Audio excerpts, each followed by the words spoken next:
Welcome back to the Imaginary Gallery. It's TJ, your host, and tonight is another viewer question. This one comes from And Be Balanced. Can you talk about when they send you music? So basically I can send lots of art and musical work, and it seems to mean nothing much to them. But over the years I've noticed this pattern where they send these kind of pop culture siren songs of depression and heartache. Okay, so considering that this person feels nothing deep, introspective, it's just so surprising to me that they'll send me these hellish radio ballads of lament and heartache. It doesn't match up. But if I send something profoundly beautiful or deep, it's lost on them. I remember when I was younger, I knew someone who did this, and it's almost like he was broadcasting anthems for my misery. This is when it really started to feel demonic, to be honest. It's so strange and difficult to explain, but it's not about the depth of the art. Sometimes I think it's about the lyrics. Well, and Be Balanced, you've hit on a topic that's one of my specialties, which is music. Well, the creatures I've noticed, the narcissistic creatures, they often do use music for various purposes. You're spot on when you said you think it's about the lyrics, because they hear lyrics in songs. They think of ways they can use them, usually for manipulation purposes. And it can be during the idealization, like if there's a new recent hit, some kind of love, romantic song, they're likely to tell you that, oh, that song makes me think of you. So then when you hear it, you'll feel a flattery sense of, oh wow, this song is magical. This person likes me.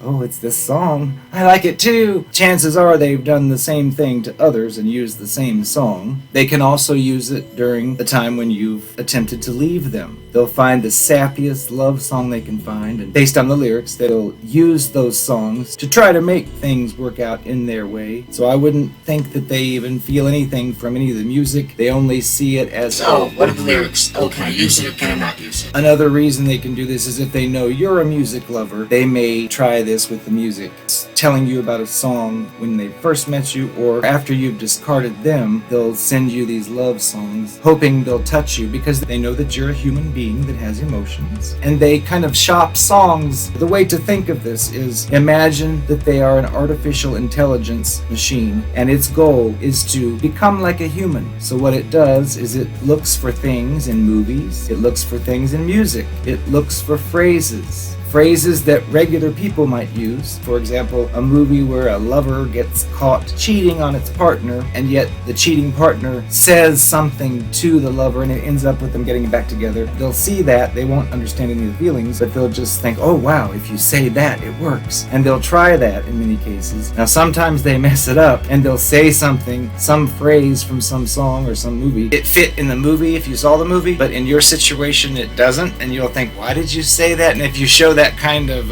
response, because they're like an AI trying to learn humanity, if you give the wrong reaction, like, what? That's from a movie. I heard that in a song or something, they're likely to say, oh, I was just kidding. Because they can't really take ownership for it. They were trying. It's like a hit or miss thing. The thing is, these songs you send to them that have lyrical meaning, they usually don't get what it's about. They just know you like it and you're giving it to them. So they're likely to use that. If, for example, you leave them, they might show up somewhere and play it and say, yes, I wanted to be romantic. Because they know it touches you. They basically are reflecting off of you, so when you express a certain interest in something like a particular song, they're going to remember that and use it in their favor if they need to. If you send lots of musical and artwork to these people, it probably doesn't mean anything to them. They will mirror that behavior if necessary and send you certain songs just based on the lyrics. There's no feeling on their end, but they know that there is on yours, so they're playing into that with this type of situation with music.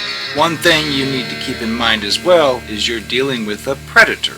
Part of the predator's game is it seeks you out and pays attention to you closely. So if you, right off the bat, say, hey, oh, listen to this song, that's going to go into their register of, okay, the person likes songs. They'll focus on that, and they'll record that, because they're looking for clues. When they meet a new person such as yourself, they're completely receptive to any and every clue you emit. Now, you don't think of yourself as emitting clues, you just see it as you met this person who is interested in you, and you're having a discussion, and oh, you're just letting a little bit of yourself out. Well, they're paying attention to that. So if you focus a large amount of attention to music, they're going to know that and use it to their advantage if possible. Also, there's a big difference difference between you and this creature. You have a special power, something they don't have. And what that is the ability to listen to a beautiful piece of music or look at a gorgeous work of art. And you can see it for what it is, and you probably see it in multiple dimensions, or hear the song in multiple dimensions. You hear what the singer is saying, but it also has other thoughts and emotions tied to it for you. It can fill your mind or imagination with bright colors of depth and beauty. Well, guess what? The predator doesn't have any of that ability. They're not able to do that, what you're doing. What you have is considered a magic power as far as they're concerned. But they can monitor you and see what appeals to you. So if you talk about music all the time, they're likely to use music down the line. When I stated it was like an AI, well, you can also think of it as like a kid who doesn't know anything about anything, wanting to get the approval of some adult through trial and error of saying certain things and doing certain things. The child may get positive reinforcement if it says something regarding a certain subject, or if it makes a certain claim, or if it acts a certain way, whatever it is, the kid would be just desperate to get the best reaction so it would remember. So it tries a bunch of things at random, and when it sings this particular song, it really gets the adult's attention. When they talk about another subject, it seems to get that adult's attention. Well, this kid is simply making a list internally in its mind of, okay, these things get the right response. Bear in mind, it doesn't have any identification usually with the various pieces of this. It's viewing them as if it's some kind of a game. Like the object is to get the person to do this. So you've got to use this phrase, or this song, or this behavior. Whatever it is, the person you've met and you think you're connecting with really is not connecting at all. But it's playing a game. It's pretending to be like you are. So if you've given this person certain songs or played them that had depth, and gave you strong emotional reactions, this creature will remember those songs. Even though it has no idea what it's doing for you, it just knows that, Oh, this gets her to be soft. This gets my victim to be more receptive. This behavior loosens her up. I'll keep that in mind. So then when the situation becomes tense or when you're upset, it might pull one of these tricks out and hope to steer things away from the subject matter so it can continue to get away with what it's getting away with. And these creatures will mimic you and mirror you and trick you into thinking that you're actually dealing with another human being like yourself. That probably explains why you may find a brand new song or a new piece of artwork that really speaks to you in a certain way, and you may think that you can share this with that other person and it's going to automatically feel the same way or understand what you're feeling, and it may pretend to, but the chances are it's not. But it's looking at you and your reaction and seeing that that gets you in a certain mood or causes you to behave in a certain way that's maybe romantic, but it will use these things as manipulation tools in order to hit your soft spot, because you have those emotions and feelings it doesn't, but that doesn't matter that it doesn't, as long as it can convince you it does and make use of such mechanisms. That's all that matters to the creature. And be balanced. I must apologize, it's taken like a year to finish this video. The story behind it is, I initially created the raw footage, and then when I went back to edit it together, there was a big blank section of silence where my mouth was moving, but no sound was coming out.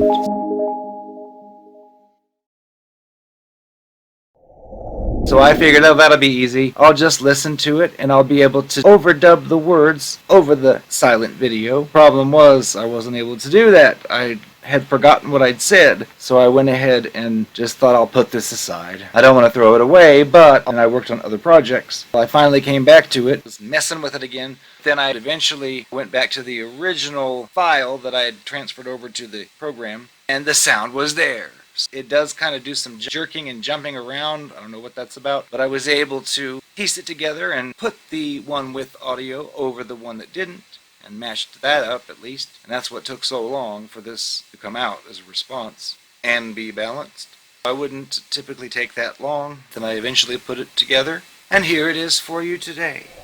Don't think about it too much as far as what they're thinking, because they're usually in that AI computer system trying to relate to humans so it can get what it wants out of you. When it wants you as its partner, for example, it's not thinking about having a lifetime with a wonderful person they get along with so well. It's about pretending to be a person that can attract someone who wants to be with them, who can provide them with supply while they pretend to be in love with you. Now, once they have you strapped down, then all of a sudden they change, and you'll think, oh, I haven't changed. Why have you? Well, because they're entering that next phase usually, which is devaluation. They got you, and they got what they needed from you, and typically you find out what they're about, and once you find out too much, you're no longer of use to them. So they've got to move on, and rather than discuss the problems that they cause, that you tried to discuss, they'll just say, Quit talking about problems. Quit blaming me. What about you? and it's really not worth it. So, if you're involved with a creature like this, the best thing is to steer clear and exit. You'll be happy later that you did.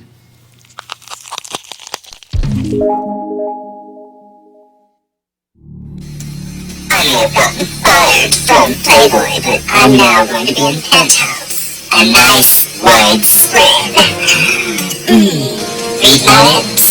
Look out for it. It'll be hot in the press soon. Want a preview? Nobody wants to see that. Put that away. Oh, hush hush. I am the Narcopath. I'd just like to tell you, I'm paralyzed from the neck down. Oh, I've had 6 blood clots. My uterus is stripped out and fell out the floor. But I still recommend that you do what you need to do. It's the only way we can get back to normal. Because it's 100% natural, safe, and effective. Just make sure that you're not a ferret, if you catch my drift. I put a magnet up to my skin and it's tough. You should see some of the clots that came out of my Virginia. They look like red alien babies. Just get the damn shot.